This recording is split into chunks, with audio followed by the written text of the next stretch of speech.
Hello, welcome everyone to I keep doing that. Total Football Talk, not LA Rams Central. I'm Anthony, I'm Eric. and we're here to talk football. Nothing in particular. Not necessarily going to be talking about Rams or Bears, Eric. We're going to kind of talk a little bit about the state of the NFL, how they can fix it, which they won't, and inevitably, why or how the XFL can be successful. There's a few things me and Eric have been talking about off air about the lockout that's coming, and make no mistake about it, it's going to be a lockout. And a lot of this, what do they call it, Eric? What is it called? The lockout. Talking about the CBA? Yeah. What's that called? Well, player strike or whatever. The CBA is expiring. Yeah. So that's what we've been talking about. Now, Yeah. I said in passing the last show that there are some things that are very wrong with the National Football League. So let me tell you guys what I'm predicting in 2 years before the CBA expires. Either will be negotiated during the CBA or will be implemented prior to the CBA expiring as a way to reach out to the players. Because I think there's going to be, again, these are changes that I think will happen in 2 or 3 years. There will be no more kickoffs. I don't think there will be any more extra points. I think they're going to increase the overtime rule to, even if you score a touchdown, each team gets a possession. You can go ahead and call that the Pat Mahomes rule.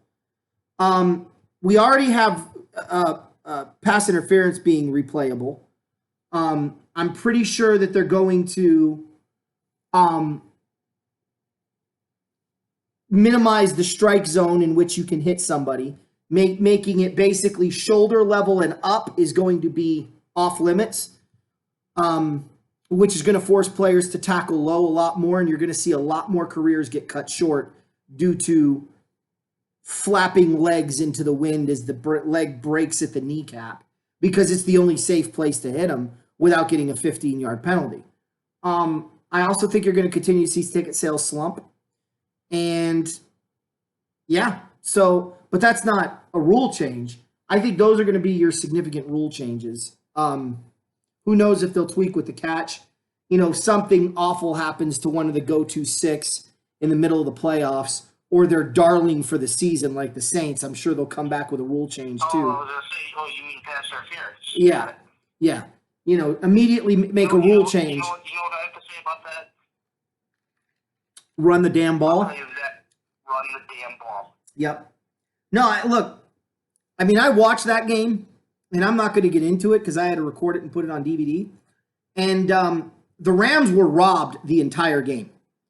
The Saints didn't have a penalty called on them until the third quarter. And you're talking about, people blowing whistles. And I can go down the list of the things that the Saints got away with in that game. So the fact that you had all of those cards stacked in your favor, the game was being thrown in your favor, and you still couldn't put the Rams away, says more about the Rams than it does about the Saints. So I'll just leave it at that. But, moving forward, I think there's a lot of problems that the NFL has. I said the NFL has cancer, and it's terminal, and it's dying. And some of you laughed at me, but Eric, you have some numbers. Go ahead and share what you've got and chime in here with your assessment. All right. So from the 2017 to 2018 season, viewership across all the football networks, and that includes CBS, Fox, NBC, ESPN, NFL Network, was up 5%. And I'll tell you why that is. The food's cheaper at home. The bathroom lines are not long at home, and it doesn't cost an arm, a leg, a kidney, and a lung to go to a football game with a family of 4. You can barbecue and eat out, yeah. Yeah, you can barbecue at home. All right. However, when it comes to attendance at the game, now we've seen. I think we've all seen highlights of the Redskins game where it looked like nobody was there at the start of the third quarter. Well, that pretty much because that's true. The regular season average attendance for each stadium was 67,100, the lowest since 2011, and that was just 2018 regular season. Now there is a bit of an anomaly there. The Chargers only average about just over 25,000 games, so it brought that number down. So, I mean, maybe it was closer to 70 if you take out the Chargers, but you can't do that because the Chargers are part of the NFL. So, with that being said, again, less people are going, unless you're going to get free tickets through work or something, or happen to stumble upon free tickets, like what's just laying on the ground. People aren't going anymore. Mm-hmm. I mean, to be honest, the last game I was at was that September game when the Steelers visited the Bears, and it wasn't even full. It was, I believe, the second Bears home game. Of course, it was 95 degrees out, but you know, there was a whole like, oh, do we come out for the national anthem? Do we not? And then only one Villanueva from the Steelers team did. So everybody was wondering what was going on there. So you have that. You have the Kaepernick situation. You have people not liking Goodell. So they're just gonna give the ratings on the network and watch from home. Like I said, it's cheaper. You don't have to drive anywhere. You don't have to stand in line. You don't have to go through metal detectors or anything like that. And now all the football stadiums are going to be going to mobile tickets only. So if you get pretty bad cell reception and you can't get your tickets, you're not getting a game. Yeah. So there's a lot of factors where the NFL is like, well, we're only trying to cater to higher end people, and we just want everybody else to watch on TV. I mean, that's what it comes to. And then you have the NFL going across the pond to Europe, and you know people are losing home games. You can get all the tickets there all there because everybody wants to go to a game over there. But you know your diehards, they're staying home. Yeah. Well, let's look at the whole picture here, okay? Because the NBA has similar problems, okay? If it wasn't for the promotion deals for the players with advertising, the NBA would be broke. I was reading an article about this the other day that the only thing keeping the NBA afloat right now is all of those player contract deals that they have with, advertisers and everything else. And the NFL is in the same boat. They're getting all their money from merch. They're getting all their money from the TV deals and whatnot. But here's the problem. Viewership may be up, but being up from 2017 isn't saying a lot. I would be curious, and I know they didn't do this because they want to fudge the numbers and make them look good. But I think if you compare the NFL post 2017 to anything 2010 and before, ratings wise on the TV, it's not even going to be comparable. It won't even be close. And that's because some of the fans did come back. Many of the fans did not come back. And, I look at the NFL as a threefold problem. They don't want middle class to go to their games. And that's evident by the way they price their tickets. Okay? A father with a family, with two sons and a wife, they can't go to the game. If you have a young child, you're not allowed to go to the game because they have those new rules in the stadiums now where you can only come in with a bag that's so big, it's about 6 inches tall, about 4 to 5 inches long, and it has to be clear. So forget the diaper bag, forget the stuff to change the baby at the game. You're not going to be able to bring your kid.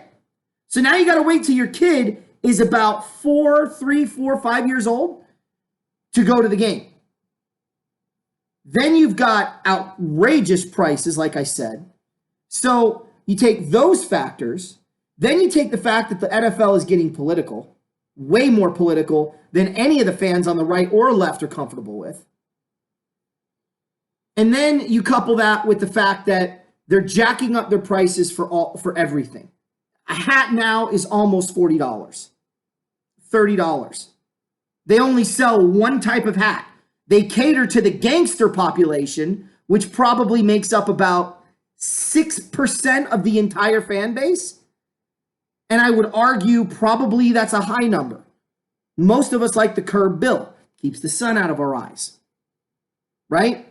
But anybody who's old school is not welcome to the NFL. If you like the way the NFL used to be played, if you like the way things used to be in the NFL, you're not welcome anymore. So now you're taking your 30-something-year-olds, I would say 35 to 45-year-olds, that really have the income, even in the middle class, to spend because they're kind of settled down now, and they're just completely crapping on them. So you're not getting the youth to watch the sport. They're going to basketball and they're going to baseball, right? So you're losing the youth. You're losing the middle class. So who are you catering to? The super wealthy, right? The, inner city, which don't go to your games. And many times they'll buy a hat and that's it for 3 years. And they're catering to the elderly. As long as the elderly are willing to conform. So you look at this thing and you're like, go to a football game. How many families do you see at the game anymore? I went to a Cardinal game when they played the Rams just before Steven was born. And there wasn't anywhere near the amount of families that I saw there that I saw at a spring training game just this year. So I think the NFL is killing itself and it doesn't even realize it. But then again, what's the expression right now? Get woke, go broke. And the NFL's been woke for a while now. But unfortunately, these big companies like the NFL, they don't see it coming until it's too late. So I think that explains a lot of the ticket sales. And to be honest with you, I was telling Eric today too, offline, that if the Rams had an abysmal start to their LA run, like they went 4-12 and 16, if they went 4-12, 5-11, 3-13, I'm not really sure I'd be wasting my money on DirecTV to watch them. Right? So, I don't know how much football I would be watching at this point, 3 years, or let's just say 2 years into no DirecTV and having to watch the Cardinals every week. There's plenty of things that I can do. It's already going to be this year that I'm only going to watch Ram games. If they're not playing, then I'm not watching. Don't got no reason to. I'll look at the box scores. I'll look at the highlights. I'll do that stuff. So I'm a little bit more informed when we cover the thing. But me and Eric are going to be changing this year's format. So we're going to handpick a couple of games. There might be a game or two that I want to see, like the Jets and Browns. I might want to check that out, just see if these two teams have really improved. But I'm not going to watch the Patriots and Steelers for the 57th time. In a row. Right? I'm not going to watch the Chiefs against Denver. I don't care. That's a good game, though. Whatever. That Denver defense? Oh. Yeah, they did so well against them last year. Oh, that was last year. Maybe late in the year if there's a couple of key matchups. I always watch the Thanksgiving games. That's tradition.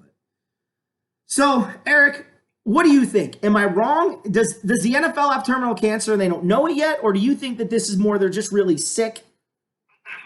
What do you think? They're spiraling out of control with all the rule changes okay, one of my big beefs is if you're going to protect your stars, and most of those stars are quarterbacks that they want to protect, have all the rules the same for the quarterbacks. Okay? There's so many times, so many that you'd have to count on a whole stadium of hands. And if you want to consider this person a star or not, that is up to you. I'm just saying, give him his due as far as getting a call here and there. But when Cam Newton just gets bulldozed and nobody calls it on him, and then you just look at Aaron Rodgers and you get 17 flags from all the officials that are out on the field. Yeah. It's kind of ridiculous. Like there's just something over there where they're just like, you know what, we need to figure out what's going on. Like, be consistent. It's a very inconsistent league right now. The penalties, all the rule changes, like, go back to football. I mean, who doesn't want to see big hits? I do. I know you do. I mean, let's go back and have Hades rules. Well, here's the thing. I'm glad you said that. Here's the thing. Hold on. Here's the thing. You signed up to play football,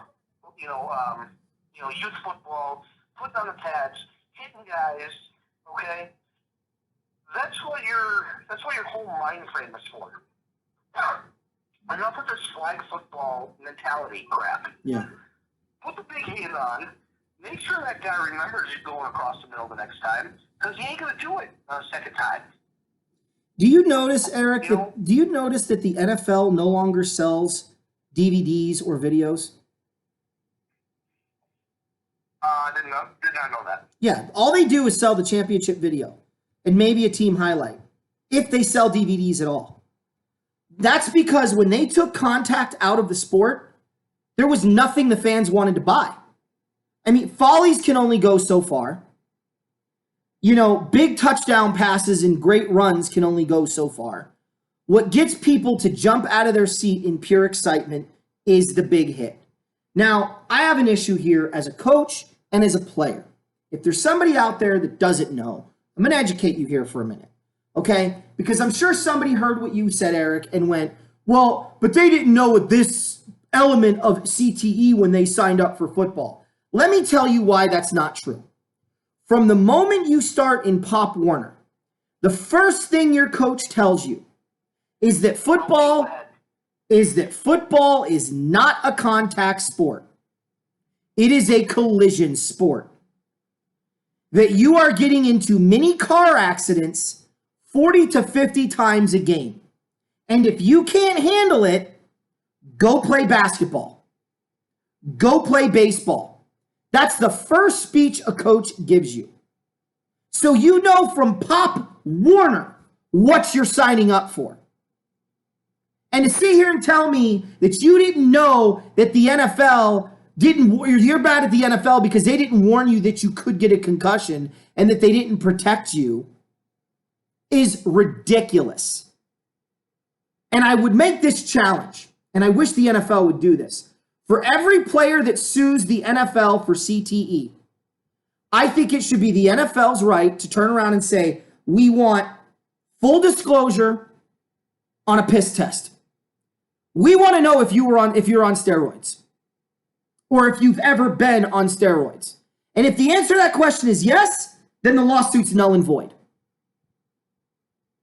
Because all the players that have died from CTE were known steroid users. Dave Durison, Junior Seau, Mike Webster. Shall I go on? These are not guys that took steroids once just to get by in college. They took that crap instead of milk with their cereal as a routine for their daily usage. Now, I'm not going to get into the weeds on how concussions and steroids are tied together. That's another show for another time. But needless to say, the numbers are starting to come out and they're bearing fruit in my favor. 3 different studies have indicated that cerebral fluid is drained when you have chronic steroid use. Because the fluid that injects into the muscle and inflates it has to come from somewhere. And oh, by the way, it isn't blood. It's bodily fluid. So, say what you want, but they know from Pop Warner what's going on. So to sit there and then the NFL goes with all of these protective things. Look, it's real simple. You sign a contract, you understand the risks of the profession, just like a construction worker, just like a guy in the Navy, just like a guy in the Air Force, although I would argue theirs are significantly more serious than yours. And you're being paid hundreds of millions of dollars. And then I'm supposed to believe you're tough. Because I see, and that's the other thing, Eric, that's driving me crazy. Tell me if you've seen this. You'll watch a game on TV and the announcers will pretend like this really weak, pathetic cross-body, half-ass tackle is a big hit. And then when you see a real big hit, they're like, oh, I don't know, is that a penalty? They don't even get excited on the big hits. They look at, no, see, here's the problem. Refs or no refs, broadcasters, not broadcasters, viewers in the stadium or on TV. You know, when a guy makes a great play and a defender knocks the ball out, and it was a semi-big hit or not, you know, all of a sudden they get up, they're looking around for the flag. No high-fiving, no chest bumping. It's, you know, they're looking around like 360, where's the flag? Because they know it's coming. Yeah. And then when somebody complains long enough, 10 minutes later the flag comes flying, and everybody's like, oh, what are you talking about? Mm-hmm. That's the stuff right there that I can do a lot without. I mean, look at Clay Matthews last year. How many times he flagged for this retarded rule of landing on the quarterback? I'm sorry, correct me if I'm wrong, but doesn't the quarterback lift weights in the offseason? And if he doesn't, is that Clay Matthews' fault? Let me ask you this question. I'm gonna I guess make this more simple for you and everybody else. Does a quarterback wear pads and a helmet? Right? Now, here's the proof that I'm right. Here's the proof that this isn't protecting quarterbacks. This is absolutely killing quarterbacks. Alex Smith. That's all I have to say. If the guy wanted to lay on Alex Smith and do the old school tackle, Alex Smith would still be playing football right now. But because I can't land on the quarterback, I've got to turn my body. He turned his body, and his weight, instead of coming down on the chest cavity, came down on the leg. And we had Joe Theismann 2.0. So you're not protecting anybody with these rules. You're just protecting your rear end. So, and I blame the players. I don't blame the NFL for that. I blame the owners and I blame the players. Because the owners could have stepped in and went, did you sign a contract? Did you read the contract? Because it's not my job when you sign it to make sure you read it. And how hard is it to put in there, this sport may cause CTE? Like, that's done. That's easy. That's finished. And then we can go back to what you said, 1980s football. That's what we need. We need the rules from the 1980s back into play. And I'll be fair. I'll say the rules from 88 and 89, where they really started to protect the quarterback. The one-step rule came into play. You can't shove the quarterback to the ground after the first step. It's all got to be in one continuous motion. So why is the NFL dying? Why is it spiraling out of control? I think it's a four-tier problem. Number one is Roger Goodell. Roger Goodell doesn't even know how to spell football, let alone understand the sport. Okay? He's just somebody that's had his head so far up the right people's rear ends his entire life that he no longer knows the difference between a fart and a poop. All right? Number two is the officiating. It's the worst in professional sports by a long shot. I mean, there's the NFL's officiating, which is, what's that line in Moneyball? You've got garbage, you've got 50 layers of crap, and then there's the NFL officiating. Worst in professional sports by a lot. Number three is the players today. The players today are more concerned about off the field than they are on the field. It's not a sport to them. It's not even a business to them.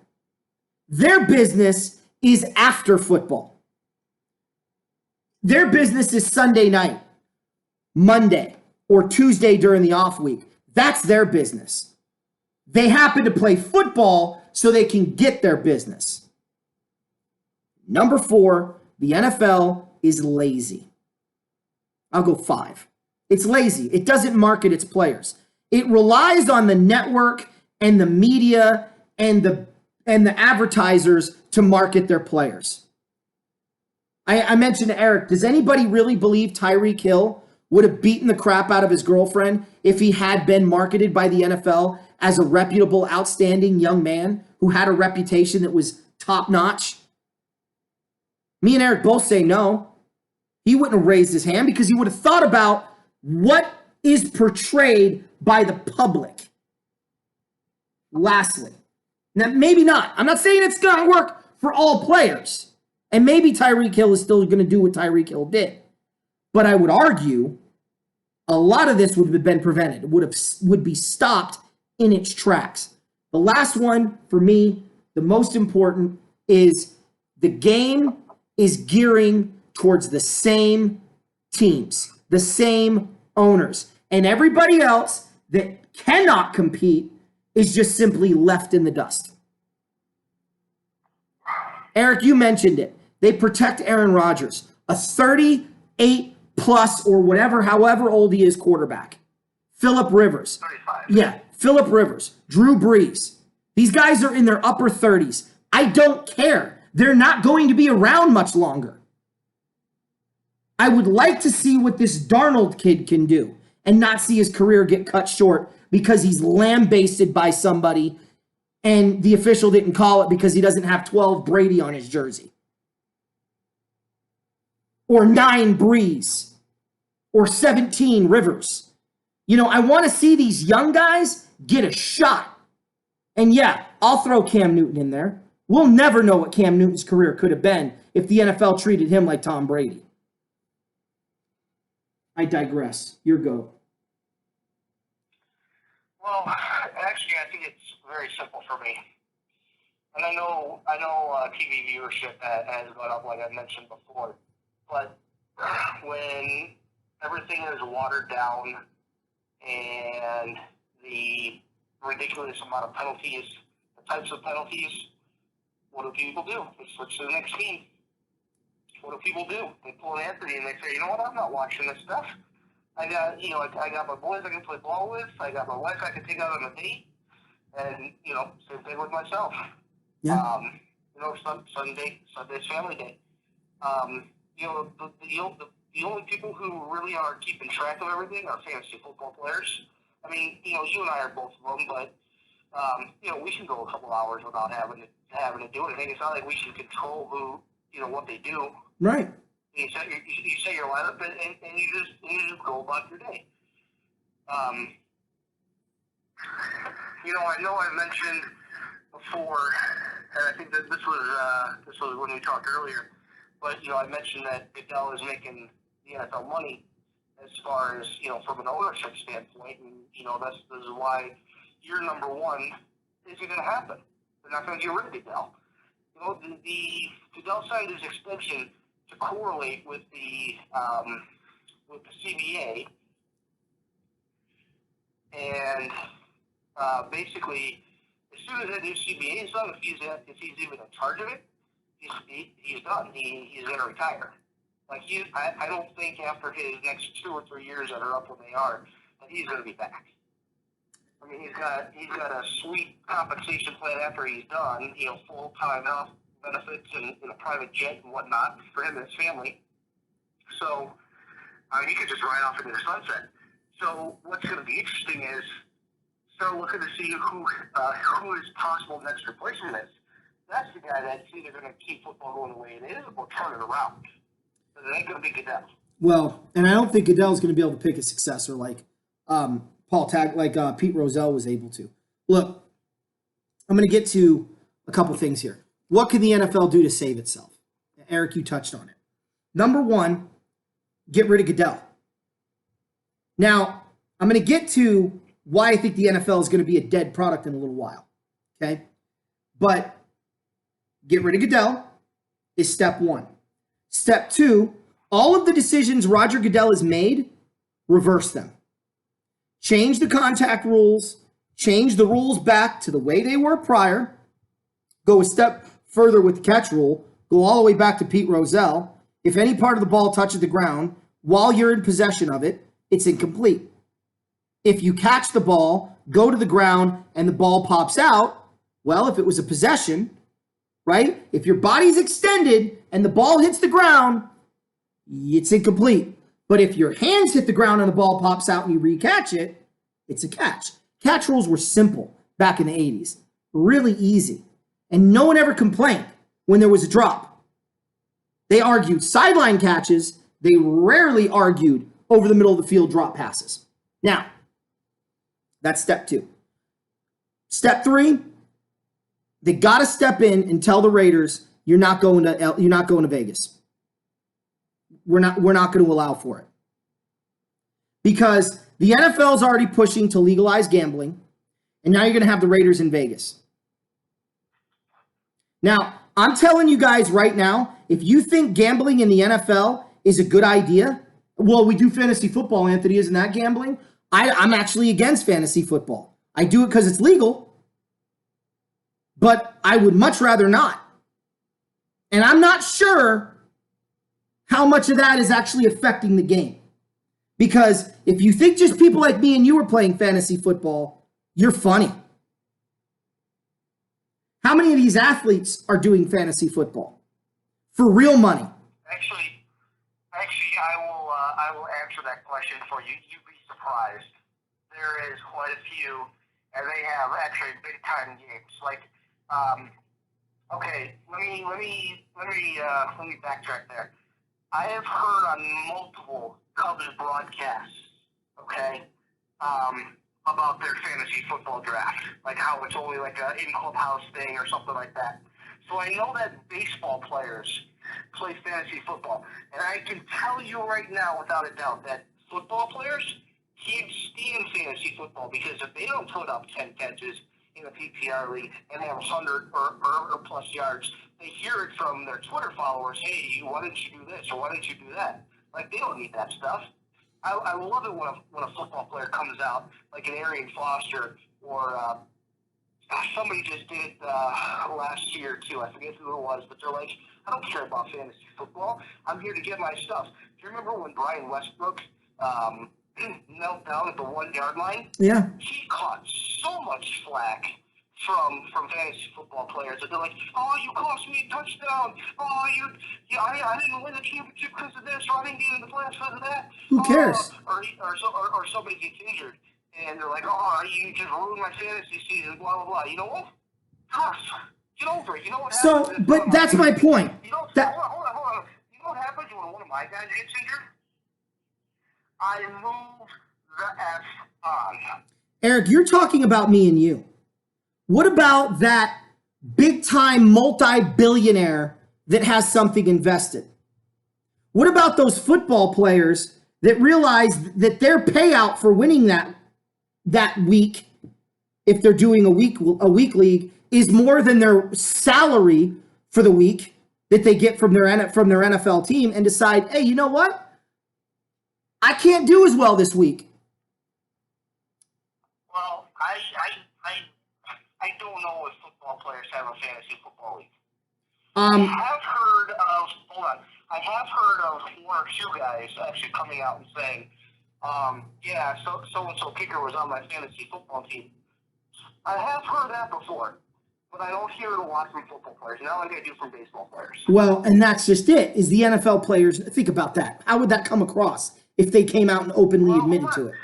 If I'm a football player, here's the thing. If you really want everything like that, then all the football players that you're playing against, you should have your own self. Because if you have your own self, don't you want to do well already? Well, right. But again, I don't think people understand the kind of money that really does get thrown around in some of these leagues. Okay? We're not talking a payout of $1,000 here. So to me, it's too much of a temptation and it's too much of a risk. And if Vegas gets control of how a sport, gets a hold of a sport, we know that Vegas does such a wonderful job of keeping things on the up and up, right? So go ahead and legalize gambling for sports and watch what happens to your sports.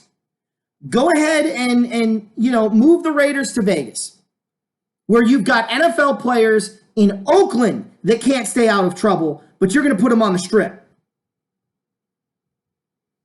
Good luck. I mean, you got guys beating women in hotels in Kansas City. How's a Vegas strip hotel going to look like with a hooker? And the girlfriend finds out that he's got a hooker coming into his room and gets all in his face. You don't think domestic violence is going to go through the roof? Or a girl decides she's going to out an NFL football player who's married and he knocks the living pee right out of her. Like, there are so many, I can give you so many reasons why the Raiders should not go to Vegas because it's going to affect all 32 teams. I can't even give you one good reason why they should. Because they can't pay for their stadium in Oakland? You have a million other cities you can go to. San Antonio being one of them. But anyway, so for me, I'm laughing because everyone, and I'm sure there's going to be people commenting on this, Anthony, you're so wrong about Vegas. You don't know what you're talking about. I live in Vegas. Fine. I don't know what I'm talking about. But here's what I am going to say. Every time a story breaks in Vegas of something happening to one of these players or something going down that's a black eye to the shield, you better believe I'm reporting it. And I'll bring it up on every single show for the duration of the year. I'll keep a tally mark. And trust me, those are just the stories I'm going to know about. So go ahead and think going to Vegas is a cool idea. It's called Sin City for a reason. And legalizing gambling, sports gambling, really not a good idea. Because now you're going to affect college athletes. You're going to affect NFL athletes. You're going to affect NFL coaches. You're going to affect fan bases. You're going to ruin families. All of this is going to happen. Oh, Anthony, but that already happens. Okay. But on this scale, maybe I'm just an old school, maybe I'm just an old fart. Eric, bail me out here. Am I wrong? Nope, not at all. I'm glad you agree with me because we don't normally agree. I see the writing on the wall. This is a horrible idea. Fire Goodell, reverse every decision he made, including the Raiders going to Vegas. And then the only other thing that you can do, I love what you said. Go back to rules prior, okay, which we already talked about. And then basically what you need to do at that point is you need to start promoting players. You said promote them regionally. I don't think that's a bad idea. But certainly promote younger players. Jared Goff and Patrick Mahomes should be all over the television. All over the television. And don't get me wrong. Don't get me wrong. I'm sure he is all over Kansas City. You being in Arizona, me being in Illinois, you may be getting a bunch of Kyler Murray stuff as he's even started there yet. Myself, I'm getting Trubisky, Mac. So again, it's based on like your city, but like if you wanted a nationwide person or football player to kind of like be the face of the NFL, yeah, I mean, you should be seeing Patrick Mahomes in every household television. Yeah, you should. You should. He's a young, up-and-coming superstar. And if the NFL was smart, they would promote their stars while still promoting their veterans. Aaron Rodgers is going to get on TV. He's going to earn that. Tom Brady is already on the NFL Network daily on the hour. So start promoting these younger players. I want to switch gears to the XFL, if you don't mind, E. Let's go. So the XFL opens in 2020. That's a year before the CBA comes to a head, which I think was done strategically on purpose. It's an 8-team league. The St. Louis franchise has a provision in it that no owner is allowed to relocate the St. Louis franchise. If they are losing money, their options are build a stadium or sell the team. But nobody that owns the St. Louis franchise is allowed to relocate. I think that is a brilliant move and a big middle finger to the NFL. And it's going to bring those St. Louis fans in rabid fashion to that stadium. I'm actually curious to see what this St. Louis franchise is going to look like and what the fans are going to look like because St. Louis Cardinal fans are crazy. And and they get behind a team like the Blues, man, it's deafening. And I know, being a Ram fan, for those 3 years they were behind us, 99 to 2003, 4 years. There was nothing like that stadium, man. They were loud and packed it. So there's no doubt in my mind that this St. Louis franchise is going to have a huge following. But it's an 8-team league. They'll probably have the top 2 teams play each other for the championship at the end of the year. Not sure how the playoff format's going to look. But here's the thing I was telling Eric. They start in February or January, but let's just say February. You've got February, March, April, May. 4 months to conclude your season. Then you have June, July, August, September. 4 months later, the NFL may no longer be. For at least a year, I believe it'll be longer. If that happens, you got 4 months, and you tell your team at the end of the season, be ready for a quick turnaround, because if Vince McMahon is one of the smartest owners, businessmen, outside of Donald Trump, I think, that's ever walked the earth. And you don't think he's going to look at that and go, 4 months turnaround, boys, because we're going to start our games again in September and start competing against the NFL immediately, especially if they're successful, because they won't be competing against the NFL in 2021. There'll be no games. It'll just be the XFL. And the NFL will have to work out its, lockout issue. So I think if the NFL does that, I think that's going to be the XFL's play. And I don't know that the NFL recovers. Because 8 teams is a hell of a lot easier to cover. You can expand, which gives hope to new cities. And you're going to have really competitive games. And you could do a 10, 14, 12-week schedule. And people can get their football in the fall and then have to wait another year for it, or 6 months. I mean, and he doesn't have to worry about the network because he's got the WWE network. So he could just go ahead and have a sports tab on that covers the XFL. So I think it's brilliant, and I'm real curious to see how it's going to unfold. Yeah, I'm interested to see how XFL Part 2 is going to kick off as well. I think they're coming in at the right time.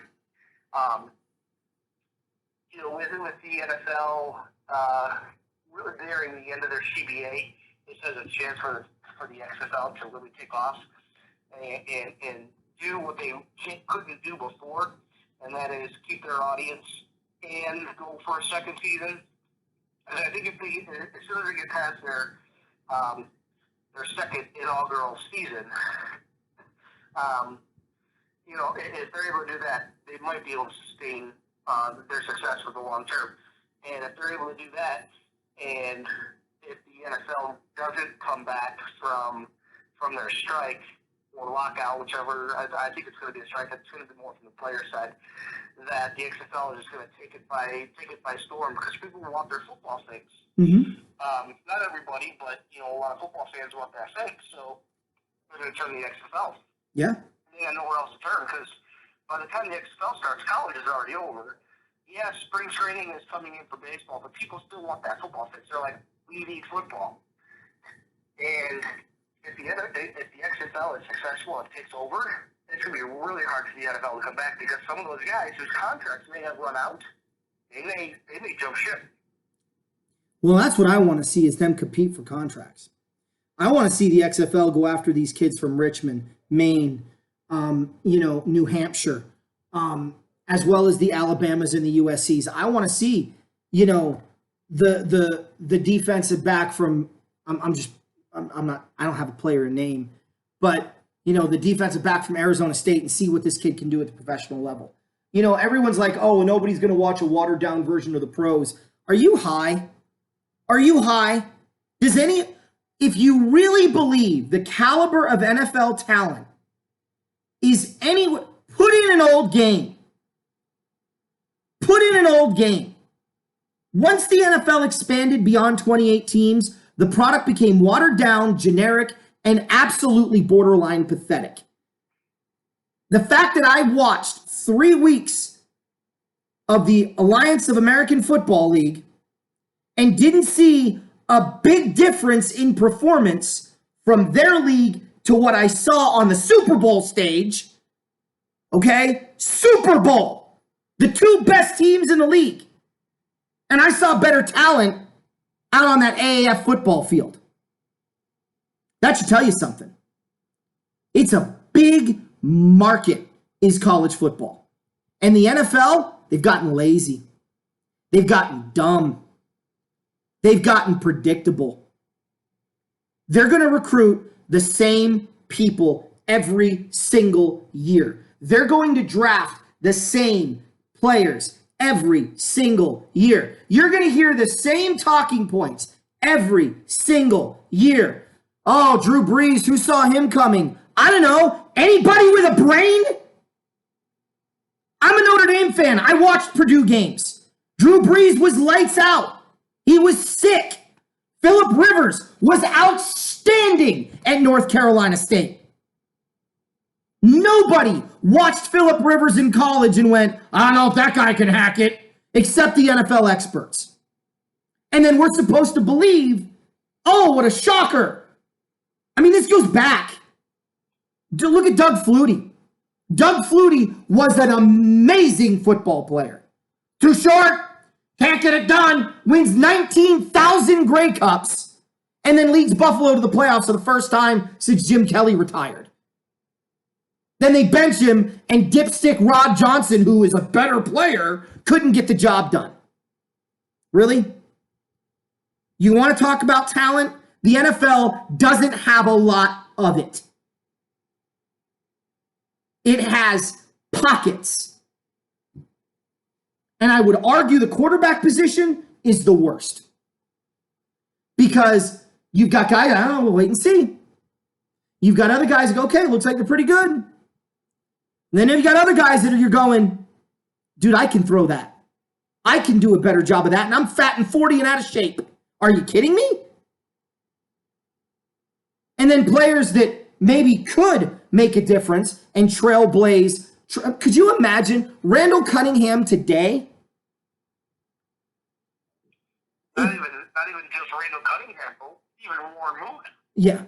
Well, and now I'm going to get, look. If somebody were to here's what I meant with Randall Cunningham. If you had a player that came in and completely tried to completely transform the quarterback position, totally transform it, they wouldn't be drafted. Because he doesn't fit the mold that every single owner has. What do we always hear? Arm strength, big hands, height, arm strength. As if any quarterback that's ever been drafted didn't have that. I get so tired of hearing that. If you draft a quarterback that doesn't have arm strength, kill yourself. Seriously. Get in Roger Goodell's plane with him in it and nosedive that son of a gun to the ground. We don't need you. Old people need that oxygen. Okay? Plants need other people's flatulence, not yours. I'm done with it. So, whatever. But you always hear these same monikers. Now, the XFL, they're not going to have a problem getting outside the level talent that people don't realize. I'm telling you right now, I just watched Maine get roasted in the semifinal game before the championship, but the quarterback the week before lit up the opponent. There's some really good quarterback talent in that Division 2, or 1AA, whatever they want to call it. So they'll find talent, and they're going to bring in people without a criminal record, which makes it easier to promote the product. The XFL has a lot of things in its favor coming in. Not to mention, if they are a league that starts with saying, hey, no extra points. Hey, we're not going to do kickoffs. I think people would respond to that.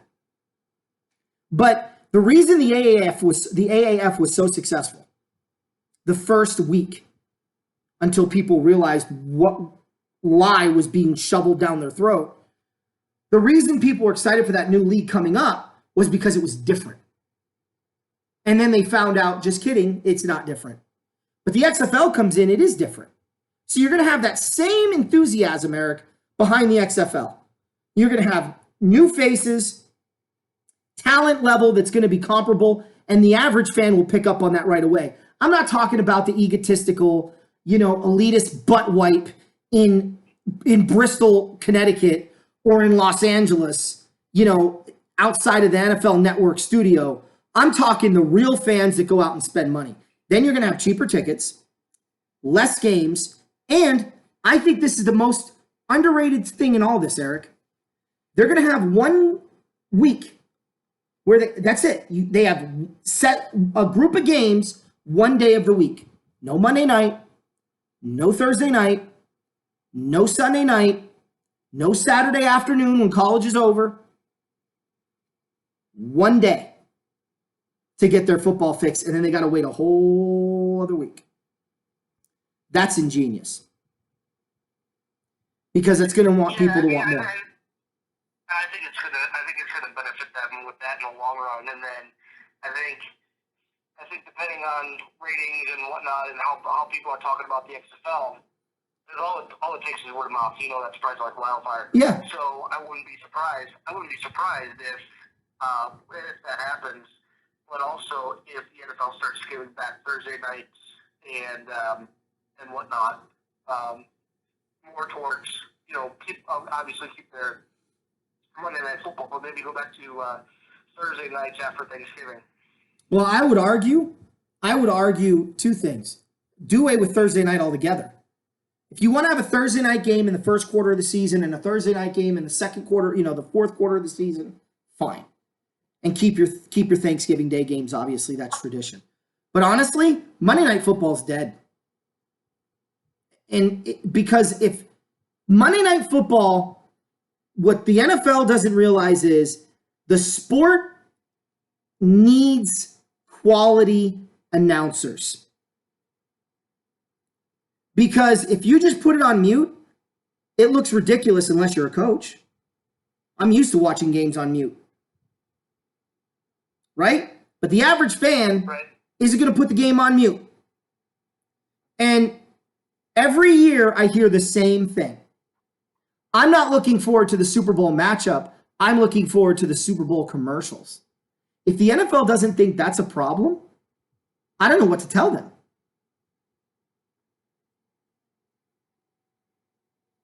I mean, I really don't know what to tell them. The bottom line is, Monday Night Football, in my opinion, needs to go away. Unless they want to move, which they won't be allowed to because of contract reasons. If they want to move, Al Michaels and Chris Collinsworth to Monday night, I'd be fine with that. Then you keep Monday night. But they're not going to be able to do that. And I'm sorry, but what ESPN, anything but sports, wants to put on I'm sorry, okay? I'm not saying women can't be announcers. I'm saying that woman should not be an announcer. She who shall not be named. Okay? Captain Wisconsin needs to retire. So, if that's the best you've got, slit my wrists and let me bleed out in the bathtub, please. Because that's infinitely more exciting than anything they're going to put on the announce booth. And then you couple that with, the usual game, right? It's either a divisional game. It's rarely an out-of-division game. When it is an out-of-division games, it's the usual suspects. Patriots versus whatever the next hot team is.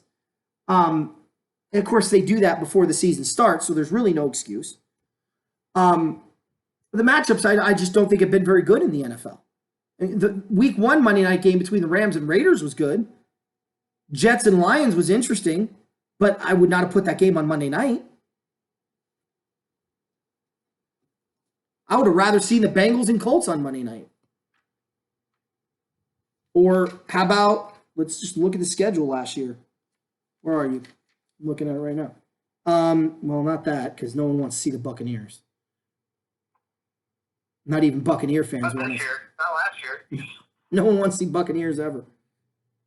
Okay, that was the Thursday night game. So, which again, there you go. The Thursday night game should have been the Monday night game. Eagles and Falcons. I don't know. Anyway, so Eric, They just got to do something to promote themselves a little bit better.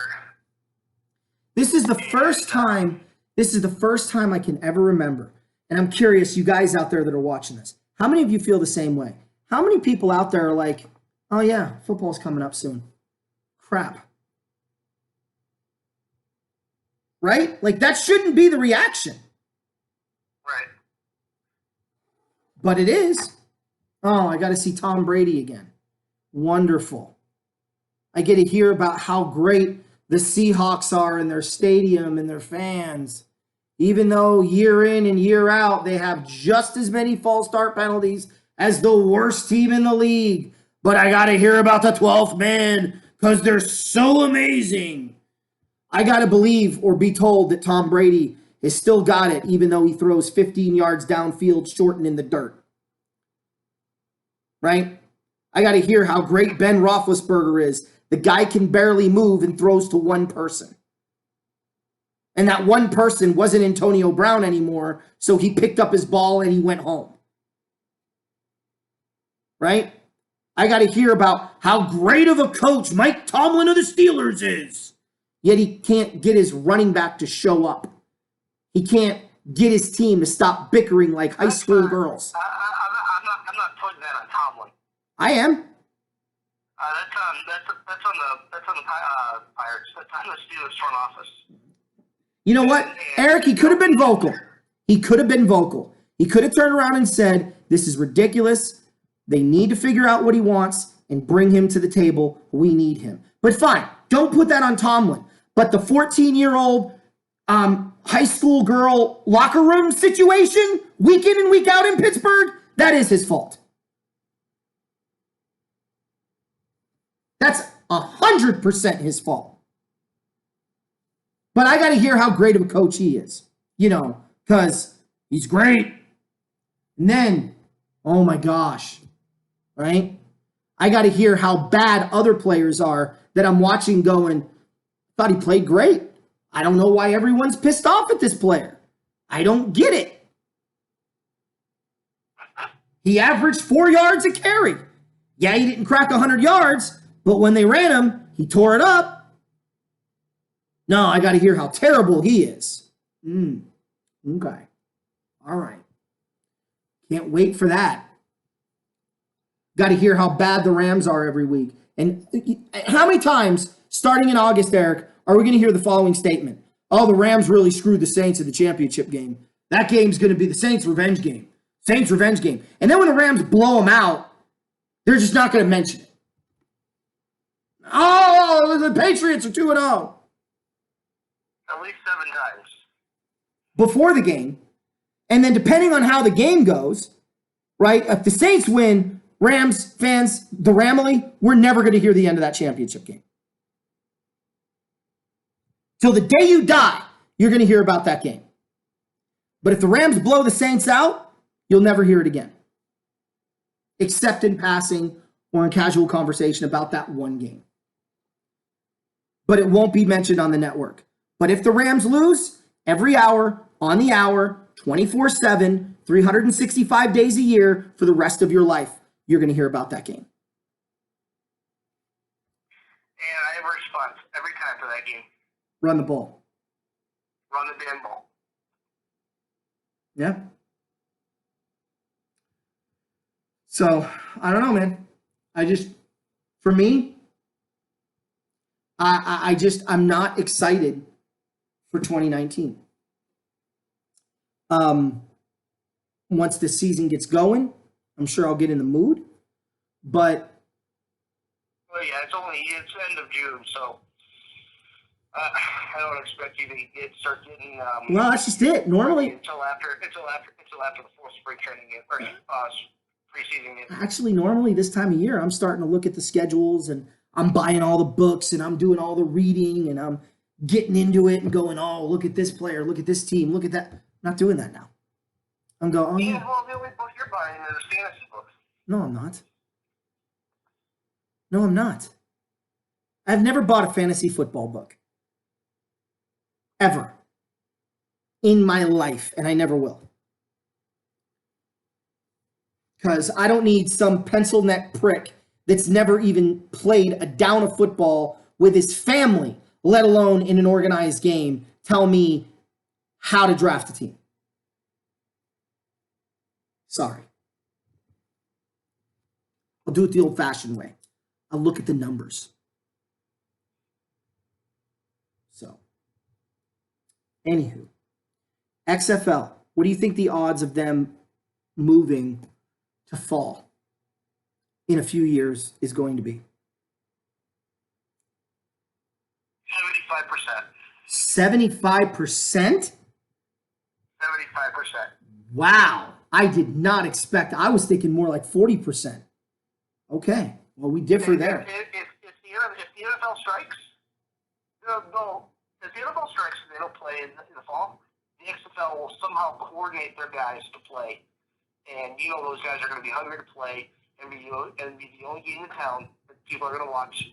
And what better way to take over the fall than to put the XFL in? What networks? 75%. What networks? NBC.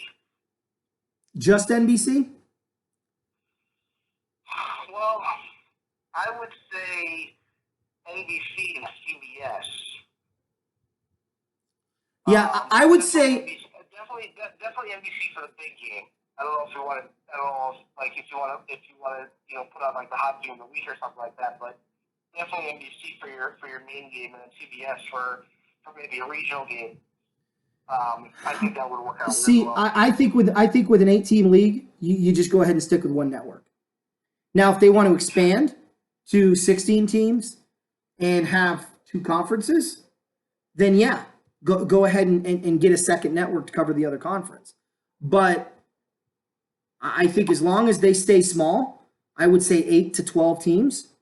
Because I think once you get to 14, you probably could split 7 and 7, and then 6 times 2 is 12, right? And then you have your playoffs. And then, but then again, here's what I would do. I'm gonna play armchair owner here for a minute, or league designer. Personally, what I would like to see happen is if they go to a 14-team league or even a 16-team league, you play 2 games inside your conference, every one you play twice. That gives you 14 or 12 games, depending on how many teams you have. Okay? After that, you go right into the playoffs. The only time you see the other conference is in the championship. I like that baseball had done that for years. Until you get to 28, 22, 24 teams where you could start doing divisions, then you can expand into that, right? But I think this should be a slow birth. Right now, everyone plays everyone twice. You got 8 teams, that's 14 games. Or maybe you play everyone in your region twice and everybody else once, and you wrap it up in 10 games, right? And then you have a playoff, which is your championship, because you're not going to have 4 teams out of 8 make the playoffs. You're going to have your top 2 play each other for the title. Agreed? Agreed. Okay, you get to 14 teams. I still think you might want to just go top versus top, because again, you're talking 4 out of 14. That's still too much. Once you get to 16, 20 teams, and now you can start adding playoff teams. Eventually, what I want to see them do is, this is how my playoffs would work in an ideal setting. If you add, let's say, 28 teams, because the reason I say this is the XFL is talking about expanding and capping at 28, which is what the NFL used to have. So let's say they do that. Then it's simple. 5 teams make the playoffs in each division or each conference. You have a wild card. You have 2 wild cards and 3 division winners. Simple. But here's where it gets fun. If you finish at 12-4 in second place in your division, and the first team in your division finished 12-4, okay, and everybody else is at 10-6 or lower, Well, you're the 1 and 2 seed, which means, let's hypothetically speak here and say the Rams are 12 and 4 and the 49ers are 12 and 4 and the Rams won the division. Well, the Rams will wait for the winner of the wild card game, right? Meanwhile, the 49ers, as the 2 seed, will play the 3 seed, which would be the next highest seed. So let's just say the Giants won their division at 11 and 5. Giants would be at San Francisco, right? If all 3 division winners are 1, 2, and 3 in the standings, well, 1 plays the winner of the wild card game, which is the 2 wild card winners, and 2 and 3 play each other. Don't worry about division matchups like the NFL used to do in the 80s where the wild card winner couldn't play somebody in their own division in the divisional round. Leave that out. Do a straight NBA seeding, 1 through 5. Wherever you fall, you land. If you won your division at 9 and 7 and you're the 5 seed, well, then you're going on the road every week. Well, what's the reward for winning your division? You made the playoffs. When ordinarily you might not. Now, it could be a situation where somebody's 10 and 6 and misses the playoffs because a 9 and 7 division winner made it, but that's the way the cookie crumbles. That happens in every sport, right? E? Yeah, absolutely it does. So, you can't fix that when that oddity happens. I think if they did that, they played man football, not vagina football, I think the XFL will take off. I think if they cater to the men in the country and the real women in the country, women that actually like men, not women that like soy boys or metrosexuals or beta males, but actual alphas, real men with hair on their chest, or not hair on their chest, just real men in general, right? Those are the people you target because that is the majority of your population. Soy boys and beta men, they're not your population. And wait it out a cycle. They'll die out. They're pathetic. They're weak. They're incompetent. They're not important. Let them live their life and die out. You target those that will continue the species and continue your viewership. It's not hard. And whatever rules you come in with, you come in with. I think, Eric, tell me if I'm wrong, but I think fans will accept a different version of football as long as it's good football.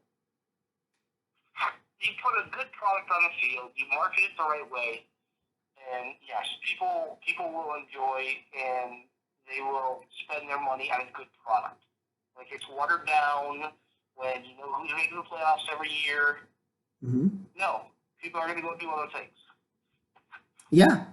I mean, and here's my final point, and I think it's an important one, is make the ticket prices affordable for the everyday Joe. You have sweet seats for a reason. You want to target the rich? Target them. Get them in those seats. But that should not be the majority of your stadium. Agreed? Wholeheartedly. All right, Eric, closing thoughts.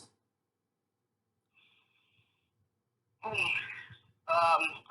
still want some of you guys, Cliff, and then Forever, any of our other listeners, I still want you guys to respond with what you guys want to hear. Yeah. Talk about, or have us talk about. I think the next couple of shows, we're going to talk about like one team in each division, and then hopefully by that time it'll be the start of football season. Well, it won't be. It's going to be a long off season. It's going to be a long off season. So I want to piggyback off that. Look, we talked about this because this was stuff that we were talking about off camera, and I'm like, hey, let's bring it to the camera because I think the fans might be interested in what we have to say. Not saying you guys have to agree. Believe me, and I'm going to preface this now to reward those of you that are waiting to just blast me in the comments. This is our opinion. It does not mean it's the way things will go. It's the way we think things will go. But ultimately, I'm not the Lord. I don't know. I can only make an educated guess. Now, you may view it as an uneducated guess, and that's your right. That's your prerogative, and that's fine. But I'm rarely wrong on these types of things, and it's just bad business at the moment. And unfortunately, this is what a monopoly has in its favor. There's no one competing against it. And if the XFL comes in to truly compete, man, the NFL's in trouble. Because I don't think they know how to handle competition. Because they've been doing it wrong for so long. But, this isn't the 60s when they were competing with the AFL. They figured that out, but they were competing with baseball and other sports to boot. And then the AFL came along and they're like, oh, no, we can't have this. And they had already been battle tested in that front. These guys today, this commissioner, what doesn't know the first thing about business, let alone how to compete against competition that's truly competition. So it's just like I said, it's just an educated guess. But I do want you guys to comment what you want us to talk about. We chose this topic because we didn't hear anything. So make your comments below known. Subscribe if you haven't subscribed yet. Share the video if you like what we had to say. I'm going to be getting a PayPal account set up. Have an idea for t-shirts and merch, but I can't do that with no money. So help me out. I'll get that information up here pretty quick. Me and Eric have some pretty cool ideas for a shirt. Horns up, bear down. Combination of both. And total football talk. So hope you guys enjoy the show. I'm Anthony. I'm Eric. Horns up. Bear down. Boo Bears. Go Bears.